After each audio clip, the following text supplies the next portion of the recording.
आज 1 जुलाई है और आज से आम लोगों के जीवन में कुछ 6 बड़े बदलाव होने वाले हैं। तो क्या क्या होंगे, आइए उसके बारे में आपको जानकारी देते हैं। देखिए, आज से आपका रेल सफर महंगा हो जाएगा।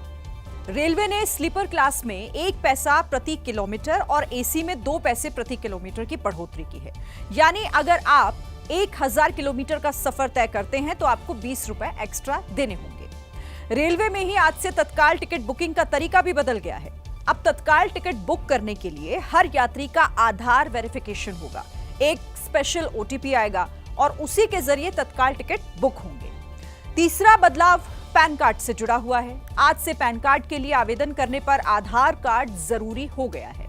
और चौथा, आज से यूपीआई के जरिए पेमेंट करने पर उस व्यक्ति का असली नाम दिखेगा। मतलब अगर आप किसी को फोन पर पैसे भेजते हैं तो आपको उसका वो नाम दिखेगा जो उसने बैंक अकाउंट में डाल रखा है। पांचवा बदलाव कमर्शियल गैस सिलेंडर से जुड़ा हुआ है। आज से 19 किलो वाला कमर्शियल गैस सिलेंडर 58 रुपए 50 पैसे तक सस्ता हो गया है। और जो छठा बदलाव है वो दिल्ली वालों के लिए है। दिल्ली में आज से 10 साल पुरानी डीजल गाड़ी और 15 साल पुरानी पेट्रोल की गाड़ी नहीं चल पाएगी। अगर ये नियम सफल हो गया तो देश के दूसरे बड़े शहरों में भी इसे लागू किया जा सकता है। यानी जैसे दिल्ली के लोग आज अपनी गाड़ियों को लेकर चिंतित हैं, वैसे आप भी हो सकते हैं। फिलहाल दिल्ली में स्थिति ऐसी है कि अगर कोई व्यक्ति पेट्रोल पंप में पेट्रोल भराने जाता है और उसकी गाड़ी 10 या 15 साल पुरानी निकल जाती है तो उसे वहीं पर सीज कर दिया जाता है, जुर्माना लगाया जाता है। और अगर जरूरत पड़ी तो पेट्रोल पंप से ही गाड़ी को उठाकर आपकी गाड़ी को कबाड़ में भी दिया जा सकता है। और अगर इस स्थिति में आप कुछ नहीं कर सकते, क्योंकि दिल्ली में प्रदूषण को रोकने के लिए यह सख्त कदम उठाया गया है।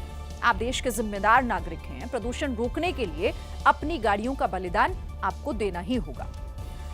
आज दिल्ली में पुलिस वाले ट्रैफिक सिग्नल से ज्यादा पेट्रोल पंप पर खड़े हुए दिखाई दिए।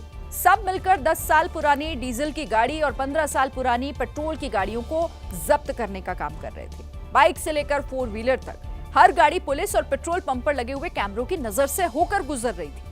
जिनके घर में पुरानी गाड़ियां हैं वो आज पेट्रोल पंप में लगे हुए कैमरों से बचने की कोशिश में लगे हुए थे। जो दाईं ओर में आपको एक कैमरा दिखाई दे रहा है, ये जो छोटा सा कैमरा है, ये जब गाड़ियां यहाँ पर आएंगी इस पेट्रोल पंप के ऊपर तो इनका जो नंबर है उसे बेसिकली एक बार ट्रैक करेगा। से पेट्रोल ना देने का ऑर्डर आता है। ट्रैकिंग होने के बाद ये जो सामने स्पीकर लगा हुआ है, ये जो आपको सामने स्पीकर दिखाई दे रहा है, इस स्पीकर पर आवाज आ जाएगी कि ये गाड़ी 10 साल या 15 साल से कम है या फिर उससे ज्यादा। सुनते ही पेट्रोल पंप पर खड़े ये पुलिस वाले फटाक से उस गाड़ी वाले के पास पहुंच गए। उसे गाड़ी से निकालेंगे और जुर्माना लगाएंगे। जरूरत पड़ने पर उसे कबाड़ खाने में भी भेजा जा सकता है। एज पर गाइडलाइंस हम इसको रजिस्टर्ड व्हीकल स्क्रैपर को देते हैं, फैसिलिटी को। उसके बाद अपना वो वहाँ से कस्टमर को जिसकी हमने सीज करी है, रजिस्टर्ड ओनर को वहाँ से scrap value as per norms मिलती है। दिल्ली के कई पेट्रोल पंप पर 10 से 12 साल पुरानी गाड़ियों के लिए अलग से चेतावनी का नोटिस लगा दिया गया है। अब इस फैसले से जुड़ी हुई थोड़ी डिटेल जानकारी आपको देते हैं। देखिए, ये फैसला भारत सरकार के commission for air quality management यानी कि CAQM का है।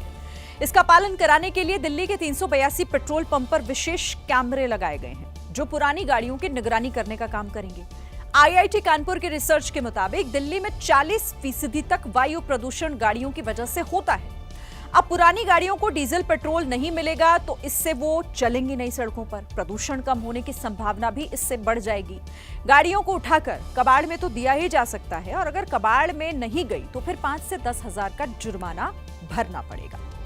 यानी आप भले ही 10 साल 15 साल से अपनी इस गाड़ी को मेंटेन करके चल रहे हो, आपकी गाड़ी बिल्कुल नई जैसी दिख रही हो, लेकिन अगर वो पुरानी हो गई है तो फिर आपको उसका खामियाजा भुगतना ही पड़ेगा। के लिए एबीपी न्यूज की टीम दिल्ली के अलग अलग पेट्रोल पंप पर पहुंची। वहां लोगों की तरह तरह की प्रतिक्रियाएं हमें मिली। नियम लागू किया गया है कि पुरानी गाड़ियों को पेट्रोल डीजल नहीं मिलेगा, कैसे देखते हैं आप? बहुत बुरा देखते हैं। ये गरीब लोग जलना ये चाहिए था, अभी जो चल रहा। कहीं ना कहीं देखो कुछ ना कुछ अगर भलाई के लिए फैसला लेना है उसमें कुछ ना कुछ देखो कड़ाई तो करनी पड़ेगी, सीधी सी बात है। दिल्ली की मुख्यमंत्री भी सुप्रीम कोर्ट की टिप्पणियों का हवाला देते हुए लोगों से सहयोग की अपील कर रही हैं। दिल्ली के पॉल्यूशन को देखते हुए माननीय सुप्रीम कोर्ट और पॉल्यूशन कंट्रोल बॉडीज़ जो हैं CAMQ इत्यादि सब लोग इस विषय की संगीनता को देखते हुए लगातार ये बात कह रहे हैं कि एंड ऑफ लाइफ व्हीकल्स को बंद किया जाना चाहिए। अब सवाल ये है कि बरसों से अपनी पुरानी गाड़ी को संजो कर रखने वाले लोग क्या उसे खुशी खुशी कबाड़ को देने पर राजी होंगे? जरा सोचिए कि जो लोग बरसों पहले गाड़ी खरीद कर अब तक उसे संभाल कर रखे हुए थे, एक झटके में उनकी अमानत उनसे छीन ली जाएगी। अब सवाल उठता है कि ऐसे लोगों के पास ऑप्शन क्या बचता है आगे? क्या वो अपनी गाड़ियों को कबाड़ में देंगे, क्योंकि अगर नहीं दिए तो प्रशासन तो ऐसा कर ही देगा, या फिर वो अपनी गाड़ियों को दूसरे राज्यों में जाकर बेच देंगे, या फिर अपनी पुरानी गाड़ी को घर पर खड़ा रखकर वो बस उसकी यादों की बात करेंगे। आखिरी विकल्प ये भी है कि वो छिप छिप कर दिल्ली में अपनी गाड़ी चलाएं। अगर पकड़े गए तो गाड़ी उनसे छिन जाएगी।